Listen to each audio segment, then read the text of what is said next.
Do you think the Niners will play hardball with Deebo Samuel? And what does hardball mean? I guess that was going to be my first question. It's kind of like what the Steelers did with Le'Veon Bell. Remember, Le'Veon Bell felt he was a transcendent running back and needed to be the highest paid by far. And the Steelers were like, we don't have to do that. We can string you along, franchise tag you. You don't think it's fair? Sorry, we have the leverage. Could the Niners, at least threaten to do something like that? Yeah, 100%. I don't think that means, I'm not saying they won't sign Deebo Samuel, right? This is a different conversation.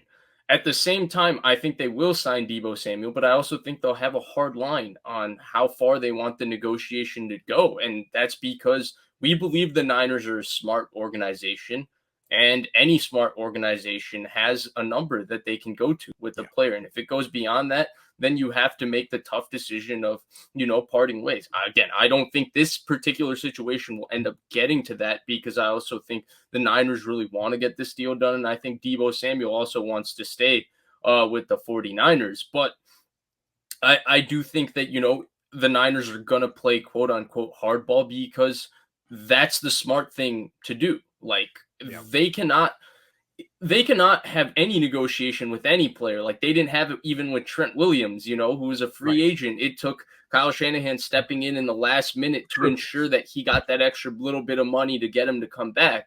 And so they can't be doing that for anybody. And even after that contract, Trent Williams might have had the single best season for an offensive tackle ever last year. It was that good of a season. And even then, they were still drawing that line till the final minute. And so because of that, I think they will play hardball. And I think they should play quote-unquote hardball. And I think hardball's connotation at times can be like, oh, the Niners are going to be really stingy or whatever.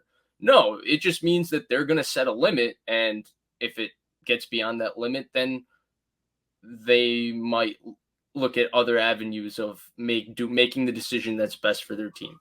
I guess what hardball, let me try to define hardball better. I feel like from Deebo's perspective, he's thinking he's coming in justified asking for 5 years, 125, essentially. Mm-hmm. So 5 years, 125, or 4 years, 100, whatever it is that he wants. He's justified in asking for that. And I think hardball would be coming in way low from that and being like, well, you really weren't here in 2020. And we have some concerns about XYZ. And you did do this and that. And you played running back. We could tag you and just give you $18 million. We don't want to do that. But we gotta meet somewhere in the middle between 25 and 18. You're not going to get 25. I guess would be hardball to say we're not willing to go higher than 21. We might not be willing to go higher than the franchise tag amount. That would be really hard. So, and I think where it gets interesting, because I talked about last week how this to me is the most interesting negotiation. I think the one thing that separates the Deebo negotiation, we can't really compare it to another one because there's not been another player like him, and the Niners haven't really signed another player like him in recent memory, not this regime, but we can compare it to the other star players. Nick Bosa doesn't have a first-team All-Pro.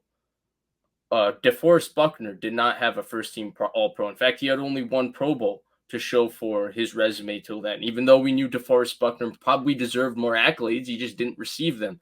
I think George Kittle did have a first-team All-Pro. But Deebo Samuel was a first-team All-Pro this year, and then I think didn't he get votes in the Offensive Player of the Year? I think Kittle is the comparison to me. Kittle's year in 2019 was phenomenal. He was the top 5 in the league. 18, yeah. Well, he got paid after 2019, right? Yeah, but I thought his 18 right. Excuse me. His 19 was his first team All-Pro. You're right. Both of those years were great. But the only reason I bring up 19 is because he did, I think, only play 11 games in 19 too, if I'm correct. I think he played 14. Hold on, let me check. But he did miss a couple. I remember he took that knee to the helmet in Arizona for sure. I thought he played 14. I think he might have played 11 and 20 maybe. Yo, he definitely... Okay, he played. No, he played 14. He played 14. Yeah. Excuse me. He's never played 11 games. That was my fault. So he played 14 and 19, 14 and 21, and then he played 8 and 20.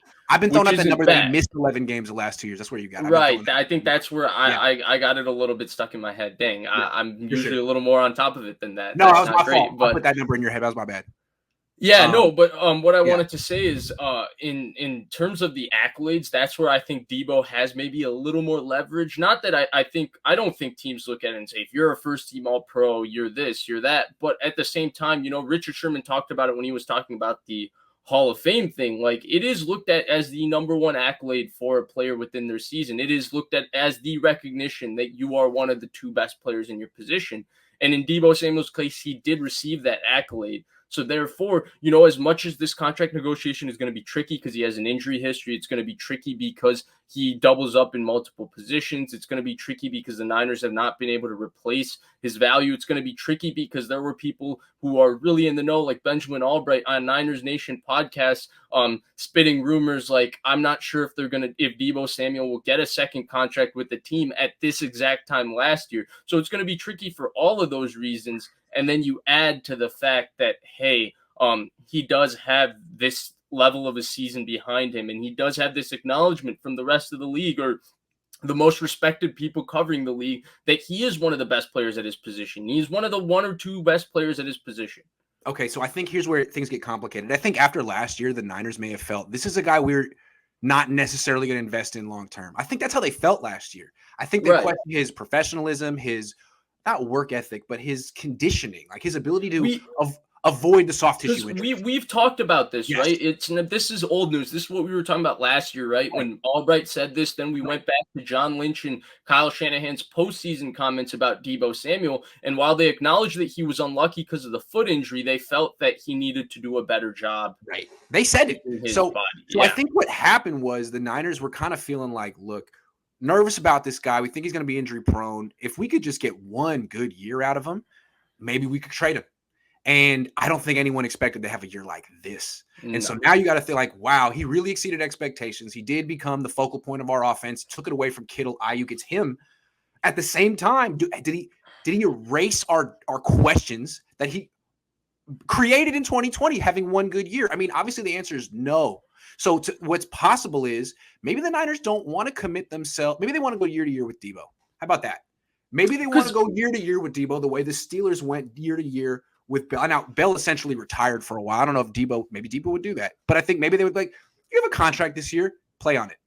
We can tag you next year. That's a lot of money. We can tag you the year after that. That's a lot of money. But a 4-year deal, I don't know if the Niners are there yet. I don't know. Maybe they will. I'm sure at the right price they do it. But and where it's interesting, right? And where it's interesting is because last year when Deebo played, it wasn't like there was a big slip in Deebo's play, right? Deebo was terrific last year when he played. He won a couple games for them single-handedly. Like both the Rams games, he won basically single-handedly. Yeah, so he was awesome when he played in 2020.